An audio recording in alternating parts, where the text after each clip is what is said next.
ಎಲ್ಲರಿಗೂ ನಮಸ್ಕಾರ. ನಾನು ನಿಮ್ಮ ಯೋಗಿರಾಜ್ ಹಂಪನವರ್, ಗ್ರಾಮೀಣ ನಾಗರಿಕ ಸೇವಾ ಕೇಂದ್ರ ಕರಗದಿಂದ. ವಾಹನ ವಿಮೆಯಿಂದ ನಿಮಗೆ ಏನೇನು ಉಪಯೋಗ ಸಿಗುತ್ತೆ, ವಾಹನ ವಿಮೆ ಮಾಡ್ಲಂದ್ರೆ ನಿಮ್ಗೆ ಏನ್ ನಷ್ಟ ಆಗುತ್ತೆ ಈ ವಿಡಿಯೋದಲ್ಲಿ ಹೇಳ್ತೀನಿ. ನಿಮ್ಗೆ ವಾಹನ ವಿಮೆ ಮಾಡುವುದರಿಂದ ಏನ್ ಲಾಭ, ಏನ್ ಪ್ರಯೋಜನ, ಮತ್ತು ನಿಮ್ಗೆ ವಾಹನಗಳಿಗೆ ವಿಮೆ ಮಾಡಿಸಿದ್ರಿಂದ ನಿಮ್ಗೆ ಮತ್ತೆ ವಾಹನ ಓಡಿಸುವಂತ ವ್ಯಕ್ತಿಗೆ ಏನ್ ಪ್ರೀಮಿಯಂ ಸಿಗುತ್ತೆ, ಯಾವ ಪ್ರೀಮಿಯಂ ಮಾಡಿದ್ರೆ ನಿಮ್ಗೆ ಎಷ್ಟು ಅಮೌಂಟ್ ಸಿಗುತ್ತೆ, ಏನ್ ಕ್ಲೈಮ್ ಆಗುತ್ತೆ ಅಂತ ಈ ವಿಡಿಯೋದಲ್ಲಿ ಹೇಳ್ತೀನಿ. ವಾಹನ ವಿಮೆಯಲ್ಲಿ ಎರಡು ವಿಧ. ಒಂದು ಫಸ್ಟ್ ಪಾರ್ಟಿ ಮತ್ತು ಥರ್ಡ್ ಪಾರ್ಟಿ. ಫಸ್ಟ್ ಪಾರ್ಟಿ ಮತ್ತು ಥರ್ಡ್ ಪಾರ್ಟಿ ಒಬ್ಬೊಬ್ರು ಕಸ್ಟಮರ್ ಬಂದಿರ್ತಾರೆ ವಿಮೆ ಮಾಡಿಸಲು. ಗ್ರಾಮೀಣ ಬಂದಾಗ ಸೆಕೆಂಡ್ ಪಾರ್ಟಿ ಮಾಡಂತಾರ. ಸೆಕೆಂಡ್ ಪಾರ್ಟಿ ಯಾವುದೇ ಇನ್ಶೂರೆನ್ಸ್ ಬರೋದಂಗಿಲ್ಲ.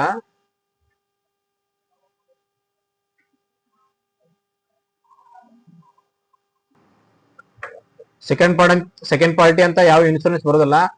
ಫಸ್ಟ್ ಪಾರ್ಟಿ ಬಿಟ್ರೆ ಥರ್ಡ್ ಪಾರ್ಟಿ. ನಿಮ್ಗೆ ಫಸ್ಟ್ ಪಾರ್ಟಿ ಇನ್ಶೂರೆನ್ಸ್ ಮಾಡೋದ್ರಿಂದ ನಿಮ್ಗೆ ಒಂದ್ ಕಾರ್ ಇನ್ಶೂರೆನ್ಸ್ ಮಾಡ್ತೀರ ಅಂತ ತಿಳ್ಕೊಳ್ಳಿ. ಈಗ ನಮ್ ಗ್ರಾಮನ್ ಭೇಟಿ ಕೊಟ್ಟು ಫಸ್ಟ್ ಪಾರ್ಟಿ ಕಾರ್ ಇನ್ಶೂರೆನ್ಸ್ ಮಾಡಿ ಅಂತ ಬರ್ತೀರಿ.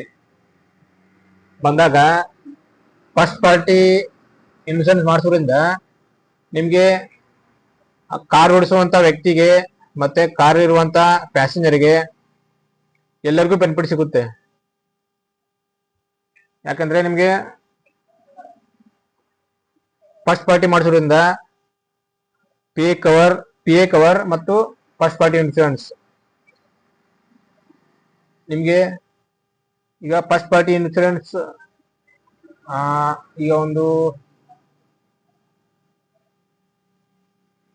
10,000-12,000 ಇದೆ ಅಂತ ತಿಳ್ಕೊಳ್ಳಿ. 10,000 ನಿಮ್ಗೆ 10,000 ಅಂದ್ರೆ ನಿಮ್ಗೆ 15 ಲಕ್ಷ ಕೊಟ್ಟು ಕಾರ್ ತಂದು 10,000-12,000 ಇನ್ಶೂರೆನ್ಸ್ ಮಾಡಿಸೋದು ಬಹಳ ಅಲ್ಲ. ಯಾಕಂದ್ರೆ ನೀವು ಫಸ್ಟ್ ಪಾರ್ಟಿ ಇನ್ಶೂರೆನ್ಸೇ ಮಾಡ್ಕೊಳ್ಳಿ. ನಿಮ್ಗೆ ಅದರಲ್ಲಿ ಬಂಪರ್ ಟು ಬಂಪರ್ ಮತ್ತೆ ಪಿ ಎ ಕವರ್ ಅಂದ್ರೆ ಪರ್ಸನಲ್ ಆಕ್ಸಿಡೆಂಟ್, ಅಂದ್ರೆ ಆ ಕಾರ್ ಓಡಿಸುವಂತ ವ್ಯಕ್ತಿಗೆ ಪರ್ಸನಲ್ ಆಕ್ಸಿಡೆಂಟ್ ಕವರೇಜ್ ಸಿಗುತ್ತದೆ. ಅಂದ್ರೆ 15 ಲಕ್ಷ ನಿಮ್ಗೆ ಪರ್ಸನಲ್ ಆಕ್ಸಿಡೆಂಟ್ ಕವರ್ ಸಿಗುತ್ತದೆ. ಹೀಗಾಗಿ ನೀವು ಫಸ್ಟ್ ಪಾರ್ಟಿನೇ ಇನ್ಶೂರೆನ್ಸ್ ಮಾಡಿಸುವುದು ಬಹಳ ಉಪಯೋಗ. ಬಂಪರ್ ಟು ಬಂಪರ್ ಅಂದ್ರೆ ಜೀರೋ ಡಿಪ್ರಿಸಿಯೇಷನ್. ಅಂದ್ರೆ ಯಾವುದೇ ನಿಮ್ಗೆ ಕಾರಲ್ಲಿ ಒಂದು ಯಾವ್ದು ಈಗ ಅಕಸ್ಮಾತ್ ಅಪಘಾತ ಆತಂದ್ರೆ, ಅಕಸ್ಮಾತ್ ನೀವು ಒಂದು ಏನಾದ್ರು ಅಪಘಾತ ಆತಂದ್ರೆ, ಈಗ ಒಂದ್ ನಿಮ್ದು ನಟ್ಪೋಟಿ ಕಳಿಲಿ, ಒಂದ್ ಏನಾರ ನಿಮ್ದು ಕಾರಿಗೆ ಡ್ಯಾಮೇಜರ್ ಆಗ್ಲಿ, ಆ ಕಾರಿಗೆ ಡ್ಯಾಮೇಜ್ ಆದಂತ zero depreciation bumper to bumper insurance first party insurance ಮಾಡಿದ್ರೆ ನಿಮ್ಗೆ ಅದಕ್ಕೆ ಕೂಡ ಅಮೌಂಟ್ ಬರುತ್ತೆ. ಹಾಗೂ ಥರ್ಡ್ ಪಾರ್ಟಿ ಇನ್ಶೂರೆನ್ಸ್ ಮಾಡಿಸೋದ್ರಿಂದ ನಿಮ್ಗೆ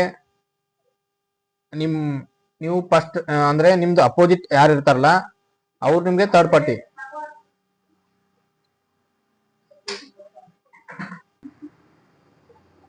ಥರ್ಡ್ ಪಾರ್ಟಿ ಇನ್ಶೂರೆನ್ಸ್ ಮಾಡಿಸೋದ್ರಿಂದ ನಿಮ್ಮ ಅಪೋಸಿಟ್ ಯಾರು ಇರ್ತಾರಲ್ಲ, ಅಂದ್ರೆ ನಿಮ್ಮ ಅಪೋಸಿಟ್ ವಾಹನ ಯಾವ್ದು ಇರುತ್ತಲ್ಲ ಅವ್ರಿಗೆ ಥರ್ಡ್ ಪಾರ್ಟಿ ಇನ್ಶೂರೆನ್ಸ್ ಸಿಗುತ್ತೆ. ಅಂದ್ರೆ ನಿಮ್ಗೆ ಒಂದ್ ಯಾವ ವ್ಯಕ್ತಿ ಬಂದ ನಿಮ್ಗೆ ಆ ಕಾರಿಗೆ ಬಂದ್ ಆಕ್ಸಿಡೆಂಟ್ ಮಾಡಿದಂದ್ರೆ ಆ ವ್ಯಕ್ತಿಗೆ ಇನ್ಶೂರೆನ್ಸ್ ಸಿಗುತ್ತೆ, ನಿಮ್ಗೆ ಸಿಗೋದಿಲ್ಲ. ನಿಮ್ ಫಸ್ಟ್ ಪಾರ್ಟಿ ಮಾಡಿದ್ರೆ ಅಷ್ಟೇ ಸಿಗುತ್ತೆ. ಆ ವ್ಯಕ್ತಿಗೆ ನೀವು ಥರ್ಡ್ ಪಾರ್ಟಿ ಇನ್ಶೂರೆನ್ಸ್ ಬರ್ಸ್ಬೇಕು. ಅಂದ್ರೆ ನೀವು ಹಣ ಥರ್ಡ್ ಪಾರ್ಟಿ ಇನ್ಶೂರೆನ್ಸ್ ಮಾಡಿದ್ರಿ ಅಂತ ತಿಳ್ಕೊಳ್ಳಿ. ನೀವು ಈಗ ನಿಮ್ ಕಾರಿಗೆ ಥರ್ಡ್ ಪಾರ್ಟಿ ಇನ್ಶೂರೆನ್ಸ್ ಮಾಡಿದ್ರಿ ಅಂತ ತಿಳ್ಕೊಳ್ಳಿ. ನಿಮ್ ಅಪೋಸಿಟ್ ಯಾರು ಇರ್ತಾರಲ್ಲ ಅವ್ರಿಗೆ ಆ ಇನ್ಶೂರೆನ್ಸ್ ಬರುತ್ತೆ. ಅವ್ರಿಗೆ ನೀವು ಆ ಇನ್ಶೂರೆನ್ಸ್ ಬರ್ಸ್ಬೇಕು. ಮತ್ತು ಇನ್ಶೂರೆನ್ಸ್ ಮಾಡಲಿಲ್ಲ ಅಂದ್ರೆ ನಿಮಗೆ ಯಾವ ನಷ್ಟಗಳು ಮತ್ತೆ ಸಮಸ್ಯೆಗಳು ಎದುರಾಗ್ತಾವ ಅಂದ್ರೆ, ನಿಮ್ಗ ಈಗ ನೀವು ಹೋಗುವಂತ ದಾರಿಯಲ್ಲಿ ಪೊಲೀಸ್ ಹಿಡಿದ್ರೆ 2,000-4,000 ದಂಡ ಕಟ್ಟಬೇಕು. ಹಾಗೂ ನಿಮ್ಗೆ ಎಲ್ಲರೇ ಬೆಂಕಿ ಅಪಘಾತ, ಆಕ್ಸಿಡೆಂಟ್ ಆಗ್ಲಿ, ಯಾವ್ದಾರೆ ಚಂಡಮಾರುತ ಅಂತ ಮತ್ತೆ ಇಲ್ಲ ಅಂದ್ರೆ ಮಳೆಯಿಂದ ಹಾನಿಯಾಗಿ ಎಲ್ಲರೇ ವಾಹನಗಳು ತೇಲ್ ಹೋದ್ರೆ ನಿಮ್ಗೆ ಯಾವುದೇ ಇನ್ಶೂರೆನ್ಸ್ ದೊರಕಲ್ಲ.